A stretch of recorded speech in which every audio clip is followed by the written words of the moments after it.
ठीक। आपका स्वागत है चंद्रा इंस्टीट्यूट मल्लाव में। उस दिन मैंने अलंकार की कुछ भूमिका के बारे में बताया था, फिर अलंकार के कुछ मुख्य पॉइंट के बारे में बताया था। आज चलते हैं शब्दालंकार और अर्थालंकार और उभयालंकार के बारे में पढ़ते हैं और अनुप्रास अलंकार के बारे में पढ़ते हैं। रोज एक एक अलंकार पढ़ेंगे और अच्छे से पढ़ेंगे, बढ़िया ट्रिक के माध्यम से पढ़ेंगे।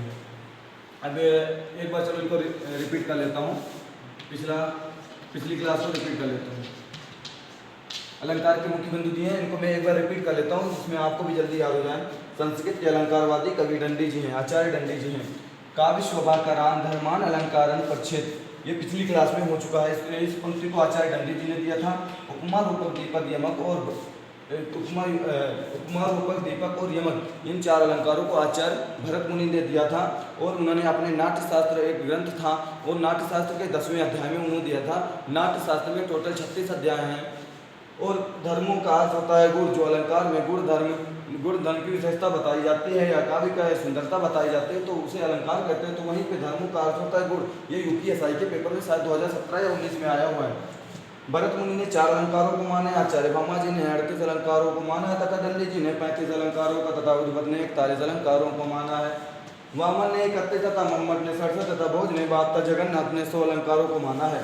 उभयालंकार का नाम भोज ने दिया था। शब्दालंकार और अर्थालंकार का वर्गीकरण रुद्र जी ने किया था। ये सारा पिछली क्लास में हो गया था। अब चलते हैं शब्दालंकार और अर्थालंकार के बारे में पढ़ते हैं और उभयालंकार के बारे में। ये सबको चलते हैं शब्दालंकार, ये भी पढ़ेंगे। शब्दालंकार में कौन कौन से अलंकार आते हैं और शब्दालंकार में कितने अलंकार आते हैं, अर्थालंकार में कितने आते हैं, तो ये सब पढ़ेंगे। शब्दालंकार क्या होता है, अर्थालंकार क्या होता है, उभयालंकार। तो हम पहले इनकी परिभाषा पढ़ लेंगे। शब्दालंकार, अर्थालंकार सारे आसान हैं। शब्दालंकार, अर्थालंकार, उभयालंकार।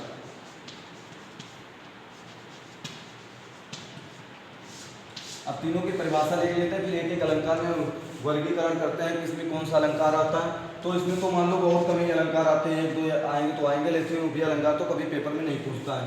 तो शब्दालंकार में क्या होता है, जहां पर शब्द की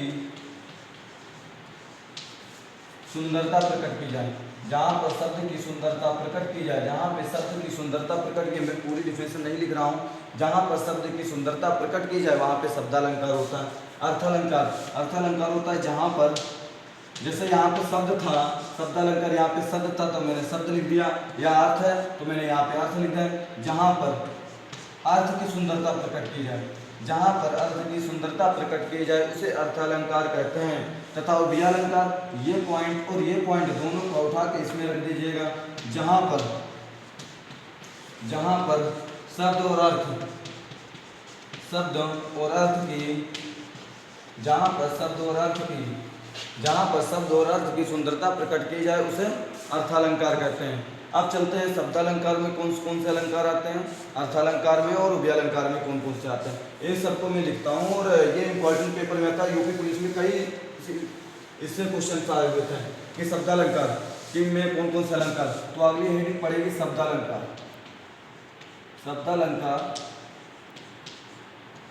के अंतर्गत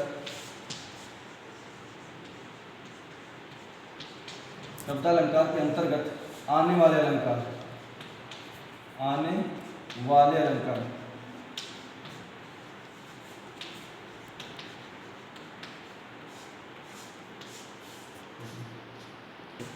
अब देखते हैं शब्दालंकार के अंतर्गत आने वाले अलंकार। जो मैंने ये 3 अलंकार लिख दिए बहुत कम ही परीक्षा में पूछे जाते हैं, इसीलिए मैंने इनको लिख दिया।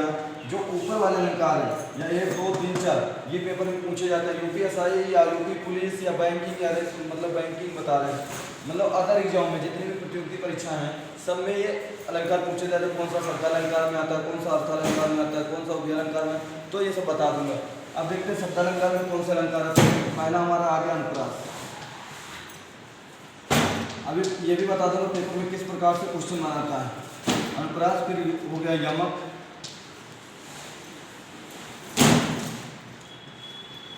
अनुप्रास, यमक, श्लेष और वक्रोक्त।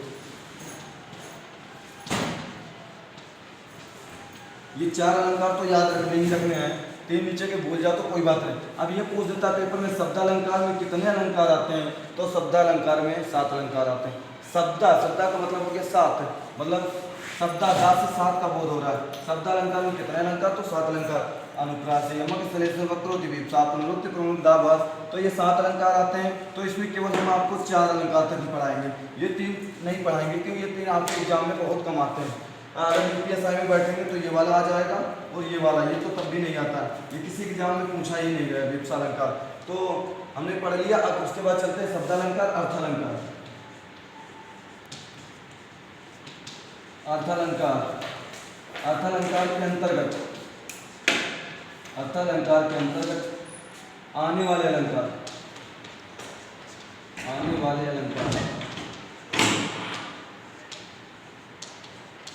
ठीक है। तो हमने यहाँ पे चर्चा कर ली शब्दालंकार के अंतर्गत आने वाले अलंकार, यहाँ पे चल रहे हैं अर्थालंकार के अंतर्गत। तो जो पेपर में आएगा तो वो भी अभी बताऊंगा, इसके भेद लिखने का जो छूट गए हैं जितने सारे वो इसमें आ जाएंगे। उपमा, रूपक, उत्प्रेक्षा,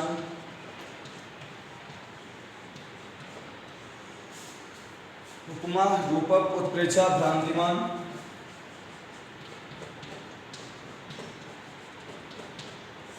संदेह,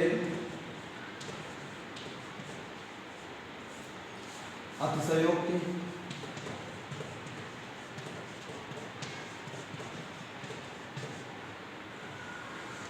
विभावना,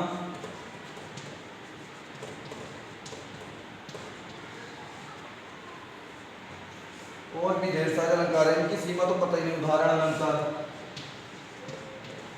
ठीक है, प्रदीप अलंकार,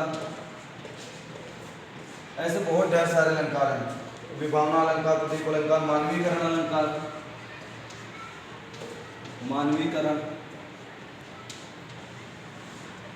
ठीक है, और परिसंख्या अलंकार,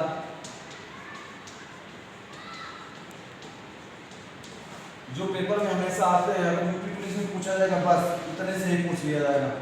उपमा, रूपक, उत्प्रेक्षा, भ्रांतिमान और संदेह और अतिशयोक्ति और विभावना जाएगा। इसके नीचे ज़्यादा गहराई से नहीं जाता है। अगर आप कोई बड़े एग्जाम देते हैं, टीजीटी, पीजीटी, कोई बड़े एग्जाम, तो ये नीचे वाले पूछता है।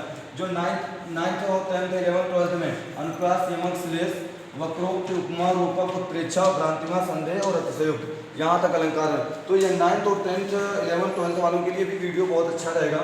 तो इसको आप लोग सब्सक्राइब करना ना भूलें और अपने फ्रेंड मित्रों के पास भी शेयर करें। अब पेपर में क्वेश्चन किस प्रकार बनेगा, जैसे आप मान लो यूपीएसआई के परीक्षा में बैठ रहे हैं तो पूछेगा निम्न में से कौन सा अर्थालंकार नहीं है, ऐसे देखेगा निम्न में अर्थालंकार नहीं है, निम्न में अर्थालंकार नहीं है, निम्न में अर्थालंकार नहीं है, ठीक है, कह देगा निम्न में अर्थालंकार नहीं। 3 ऑप्शन यहाँ से उठा लेगा, उपमा, ए, बी, रूपक,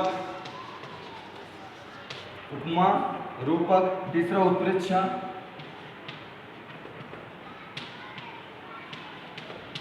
और मतलब सी ऑप्शन और डी ऑप्शन हो जाएगा आपका श्लेष। तो इस प्रकार से देख लेना 2017-18 में जो यूपी पुलिस का पेपर हुआ, कम से कम अलंकार से 6 से 7 क्वेश्चन रहा है। बस यहीं से घुमा घुमा कर पूछे गए हैं कि कौन सा शब्दालंकार में आता है, कौन सा अर्थालंकार में आता है, कौन किस शब्दालंकार का कौन सा भाग है, अर्थालंकार कौन सा भाग है। इस प्रकार से क्वेश्चन घुमा के आता है। अब जो 9th-10th में परीक्षा हो गई और उसमें भी ऐसे आने लगे, वहाँ पे ऑप्शन पेपर हो गया था, उसमें भी घुमा के पूछने लगे कि शब्दालंकार के अंतर्गत कौन कौन से आते हैं, अर्थालंकार के अंतर्गत कौन कौन से आते हैं।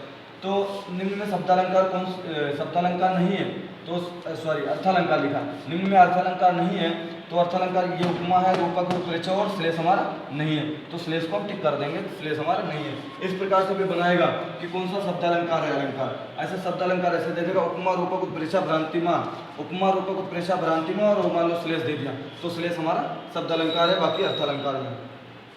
तो इस प्रकार से मैंने सारे अलंकार और अर्थालंकार के जो है भेद की संख्या निश्चित नहीं, जैसे इसमें पता है कि शब्दालंकार की संख्या 7 है, तो अर्थालंकार में इनकी संख्या अज्ञात है, मतलब इनकी संख्या अभी तक ज्ञात नहीं हो सकी, क्योंकि ढेर सारे जितने भी अलंकार है सारे अर्थालंकार में आ जाते हैं। अभी बताया था मम्मट के अनुसार, जगन्नाथ के अनुसार इतने हैं, उद्भट के अनुसार इतने, भरत मुनि के अनुसार, तो इसलिए इन सबको इसमें काउंट नहीं किया गया। अब चलते हैं एक और अलंकार की बात करते हैं।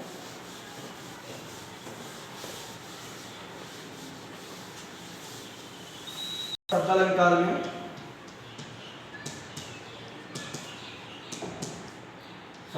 में पहला अलंकार आता है अनुप्रास अलंकार। शब्दालंकार में पहला अलंकार आता है अनुप्रास अलंकार।